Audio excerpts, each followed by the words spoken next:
Well, with behavior-based interview questions, what employers are doing is they're looking at past behavior to get a predictor of future behavior. Let's say they ask, can you give me an example of a time where you took initiative to solve a problem?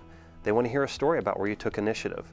And you need to organize that using the STAR technique, where you can talk about situation, task, action, and result. What I see a lot of students tend to do is they'll tell us a great story and forget the results. That's like watching a great movie and not seeing the ending of it.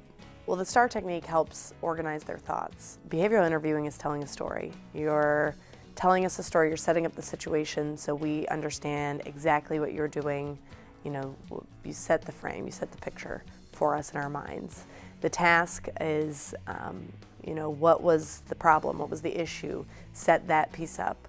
And I want to know what you did, not my manager did this or we did this. I want to hear a lot of what did you specifically do? And the results, how did it end?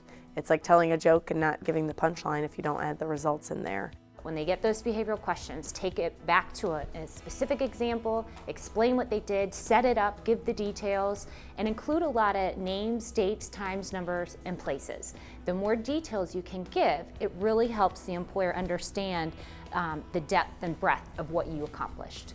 Oftentimes if a student is giving examples that say, we did this and we did that when they're talking about a committee, I will stop them and say, that's great that your committee did that, but what specifically did you do? And what I find oftentimes that they didn't do anything. You really want to kind of go through your resume, go through even go through the last couple of months of emails that you've had from student organizations, from your work, from different classes, and really get into the detailed, one or two or three detailed stories that you can tell, that you can actually know exactly what happened, exactly what the concept was, who was in the meeting, what the real problems were, what the detailed actions were, and not only what you did, but some of the options that you considered or that group considered before making the final decision, and then details in terms of what the result was. Well, David, can you tell me about a time where you set a goal and you thought you did everything possible to achieve that goal but still fell short? Sure.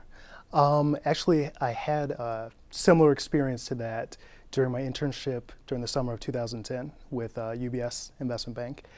I was working in their global healthcare group, and really one of the first type of tasks that we had was working with one of our major clients on a merger model. So we were doing a pitch for them and coming up with a hypothetical merger situation.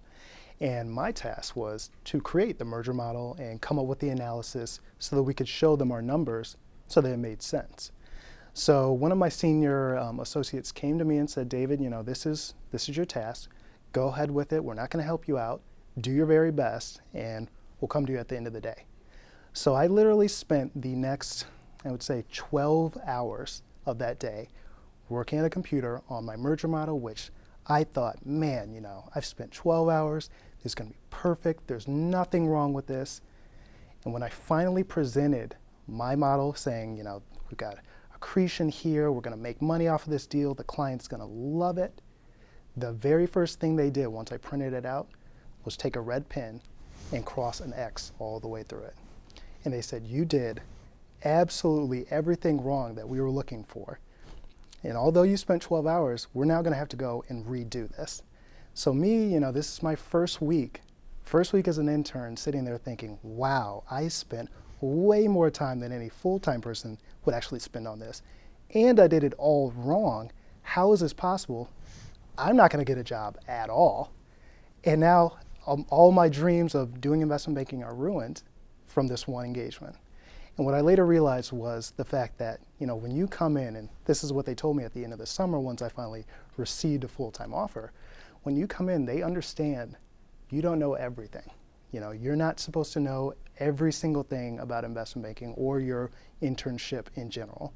When you come in, they want to see that you are putting forth the full effort, you're going above and beyond, and really trying to do your best in terms of what they show you and what they want you to do. So at the end, that same senior analyst who crossed an X directly through, which, you know, I will admit it was incorrect, my work, he later said, you know, David spent half of a day on this model. He didn't give up, he was determined, he was confident in his work and what he thought was right. Even though it ended up being wrong, that same determination was what helped him to really be a perfect candidate for what we're looking for as a full-time analyst. So although I failed, and I definitely did fail, I did my best and I learned from that experience and ultimately got a return offer from UBS. First, the candidate provides information about his project for UBS and the amount of time and work he put into the project, which helps the interviewer gain a real understanding of his efforts and the value of the task. Next, the candidate structured his example using the STAR technique: situation, task, action, results. Situation, explaining his UBS summer internship with the Global Healthcare Group. Task, explaining the merger model he was developing for a client to share UBS's financial expectations for the merger. Action, the amount of time and effort he put into the project. Results, the lessons learned from his mistakes and how he overcame these failures to receive an offer for full-time employment. Third, the interview candidate's story was focused on a specific project and experience rather than a story about how he generally overcomes failure. Finally, the candidate's story was specifically about his experience and not a shared story about a team's accomplishments.